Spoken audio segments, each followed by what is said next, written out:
السلام عليكم شبابك وحبدا من قناة السير باندا. طبعا اليوم فلوق جميل وممتع. فلوق اليوم يا اخواني فلوق ممتع، ورجعنا للسلسلة المنتظرة والجميلة واللي كلنا نحبها، سلسلة مشوار زعيم آسيا. وقبل لا أبدأ بالفلوق وقبل كل شيء يعطيكم ألف عافية على 700 مشترك، الحمد لله يا رب. باقي 300 مشترك ونوصل للهدف اللي حاطينه. وبما أن نحن تونا واصلين للملعب نفس ما تشوفون الحين تشكيلة نادي العين، تشكيلة جميلة جدا. طبعا المباراة اللي طافت مباراة العين والجزيرة في كاس مصرف أبو ظبي، مع الأسف جاردن ما كان هو اللي يدرب الفريق وما كان هو اللي حاط التشكيلة، كان مساعدة حاط التشكيلة وخسرنا بركلات الترجيح.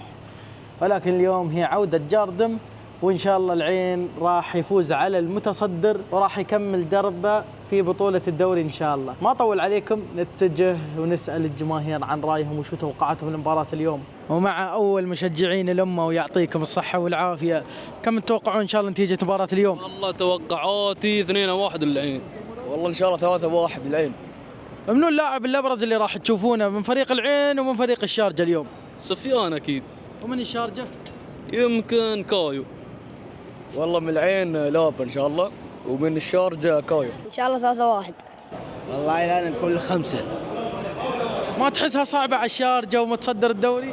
لا والله هذا العيناوية فكر راس يعني.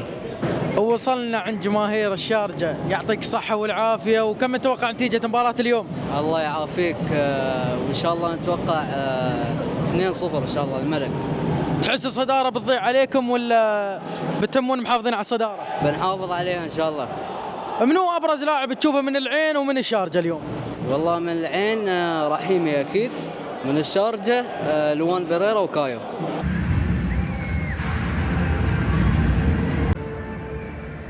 جماهير الشارجة حاضرين ومفولين المكان، وابتدت المباراة. يلا يا رب وفق العين يا رب.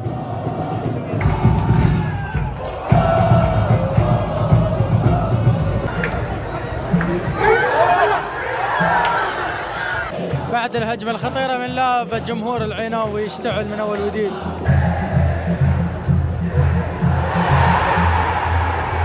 بعد الهدف الأول الجمهور الشرجاوي يشتعل من أول وجديد، والحكم يلغي الهدف والأمة تعود بالأفراح.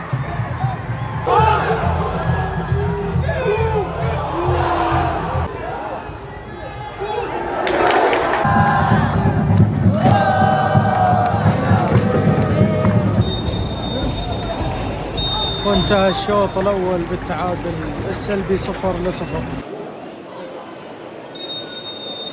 وابتدى الشوط الثاني على بركة الله. يا الله يا رب وفق رجال العين يا رب.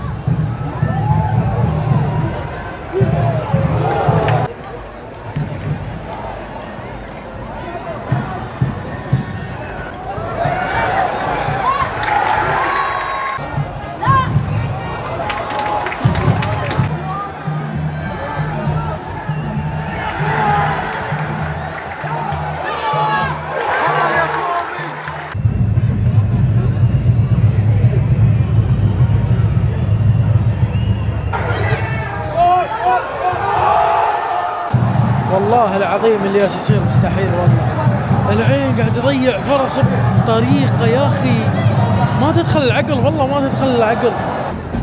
جماهير الفريقين والأعصاب مشدودة على آخر دقيقة، آخر دقيقة من وقت بدل ضايع. الفريقين أعصابهم مشدودة، وانتهت المباراة بالتعادل السلبي 0-0. ووصلنا للمكس زون بانتظار اللعيبة والمدربين. Welcome Kayo. I don't know what to say about today. You have lost 2 very important points against Al Ain.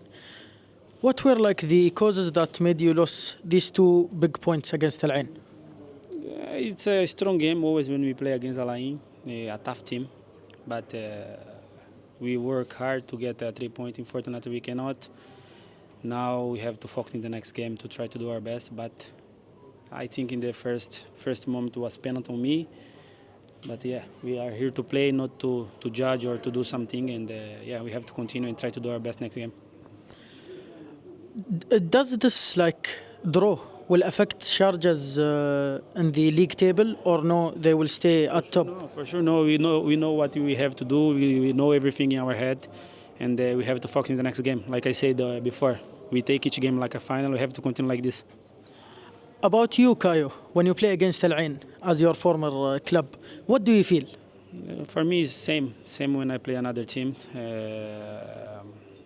Yeah, it's like when I play against Al Ain, it's special for me because it's my ex-team, and I know something from them. But like I said, every game for me, I take like a final, and I try to do my best to help my team.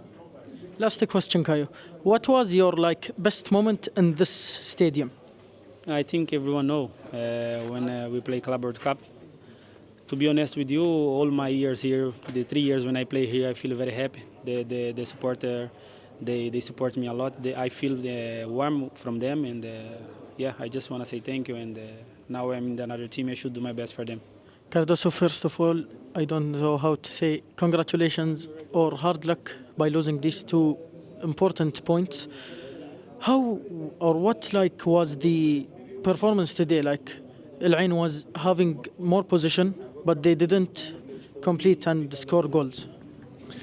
Yes, sometimes happen. We just need to focus to see the manager is going to show us what we did well and what we did wrong, and we need to improve, to keep working, to keep working as a team, because we have a lot of quality. We are like a family, and we need to show that in the pitch every game that we went, and we of course we are not happy because we want to win.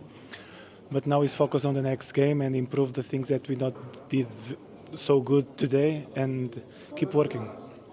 The next game you will play against Shabab Al Ahli, who are also competing in the league. What will you do for the next game? Like when you are at Al Ain, you need to look to all the games to win, because we are a big club. For me, the big club in Asia. So we need to work hard every day and try to win all games, and that's it. We need to tomorrow in the training we need to recover, to train hard and listen to the coach and look what we need to do to win and try to win, and inshallah we will win. يعطيك العافية كابتن عصام. مباراة اليوم كانت مباراة مهمة للفريق، أدوا أداء جميل جدا ولكن ما قدروا يحصدون ال3 نقاط. شو كانت ممكن أسباب إن عدم حصول الفريق لهذه ال3 نقاط؟ بسم الله الرحمن الرحيم. شوف، ما في أسباب معينة.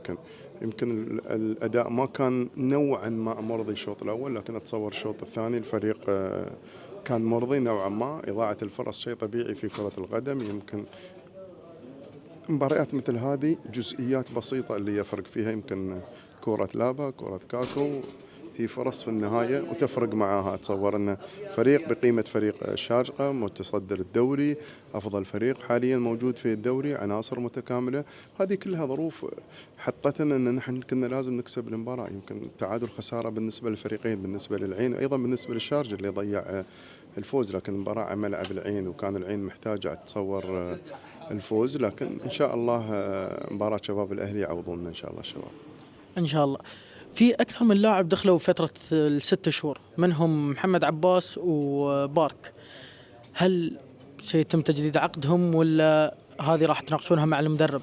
هذه كلها موجودة على طاولة مجلس الإدارة، وبالتأكيد بيكون بالتنسيق مع المدرب، وأتصور أنهم قاطعين شوط كبير مع اللاعبين هذين.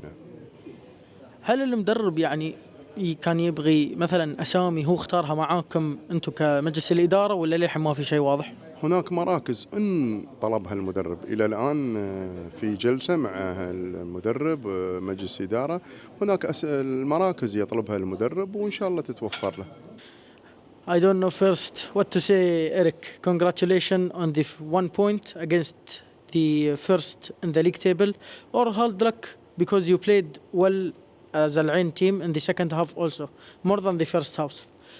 What was the things that made you lose 2 points? For me, in the biggest game, when you have a chance, you need to score.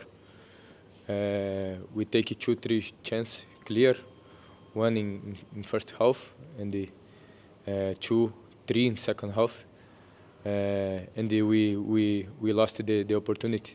It's happened. Sometimes we did a mistake in defensive line. Sometimes we did a mistake in offensive line. It's happened mistakes, but we need to try to improve it, to continue to do this work in defense moment, because defensive moment is not just the 4 players behind, it's all the team, and it's about this discipline, this mentality, and sure in the front we have equality for score.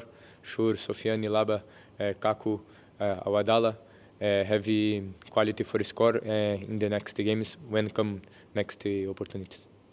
For the next match against Shabab Al Ahli, what you will do to work on that game, because that game it's like a very important game for the league, not only for Al Ain or Shabab Al Ahli. It's very similar game, and also the game will finish in the details, and we need to try to again to play good, organized. For me, individual, I want a little bit more courage from me to dribble, to try to make something different. And for the team, I want the same spirit, and when we have opportunity, score. وفي ختام فلوقنا لليوم يعطيكم ألف عافية على المشاهدة. أتمنى أنكم استمتعتوا. مباراة كنا نتمناها تكون ب3 نقاط نطلع منها، ولكن مع الأسف طلعنا بنقطة واحدة يتيمة. الحمد لله على كل حال. العين يقدر بالمباراة القادمة ضد شباب الأهلي أنه يحصد 3 نقاط ويرجع لسباق الدوري للحين ما ضاع. مع الأسف كوزمان ما طلع من الميكس زون، أما جاردن متأسف لأنه راح ياخذ أول طيارة الحين وراح يتجه لزوجته، وندعي لزوجته بالشفاء العاجل إن شاء الله. ولكن كلعب العين اليوم، العين صراحة لعب مباراة جميلة جدا، ولكن الحظ ما حالفنا، ضياع فرص بشكل غريب جدا، والحمد لله ربك ستر. يوم الشارجة سجلوا جول انلغى. انتوا اعطوني رايكم عن فلوق اليوم ومباراة العين والشارجة، وشو تتوقعون للمباراة الجاية. يعطيكم الف عافية على المشاهدة. شكرا ل 700 مشترك، ان شاء الله راح نوصل الهدف حتى قبل ما يخلص الموسم ان شاء الله راح نوصل للهدف اللي هو 1000 مشترك ان شاء الله. يعطيكم الف عافية على المشاهدة. اتمنى انكم استمتعتوا في فلوق اليوم. لا تنسون تحطون لايك وتنشرون المقطع وتعطوني رايكم وتشتركون بعد. كان معكم حمد من قناة السير فاندا. السلام عليكم ورحمة الله وبركاته.